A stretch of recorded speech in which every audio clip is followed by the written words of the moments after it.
روزی زاد روزی چی آرزو داری؟ یکم آرزو تا بگو چی؟ میخوام که مساج که خونم چیکار کنم؟ همه امروز جمع شدن و تبریک عمر جان.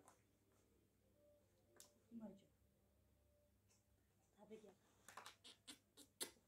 سلام میگم به همه شما تماشاگران و مخلصان سامانه فراموز لایف. این بگاه با تبریک یکی از طفلان بیگناهی که بیماری سرطان را 7 سال باز است اذیت میکنه. عمر جان 7 ساله که امروز قدم به 8 سالگی میگذارد و 8 سال میشود که این بیماری سرطان خونین او را آنقدر اذیت میکنه. خب دنیا همین است. با گردش چرخ ایام خود اون کودک امروز روز مولود دارد.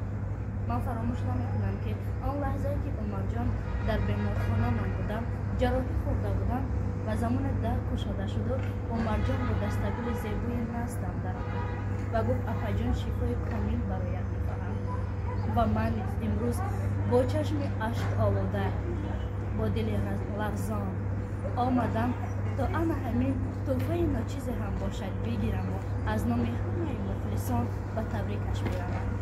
کی میداند که دکتران برای او جراحی گفتند و برای جراحیش کفالت ندادند که تا چقدر عمر ببیند. بگذار امروز را همه یک جا با او خرسندی کنیم. باید ما را همراه باشد و یک جا راه سپار میشویم به شهر بهتر و تبریک عمر جان بریم. خب مخلصان عزیز بیا یک جا میرویم به شهر بهتر و تبریکات عمر جان. عزیز ما الکی رسیدیم به شهر بهدر به طرف خانه شام بهدر به تبریکات عمر جان. ما را همراه باشید.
عمر جان بر دیگه زاد روزت مبارک شود.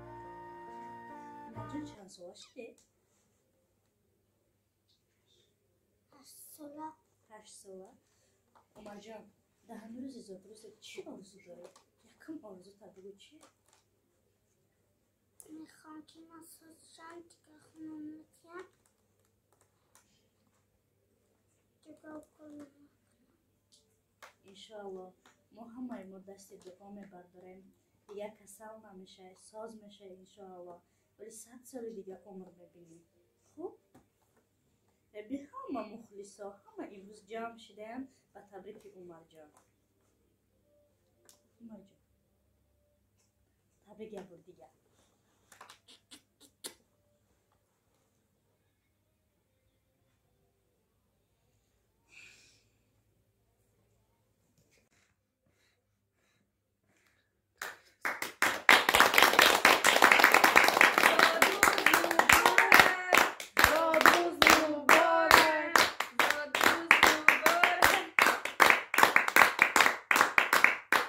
Amo Força.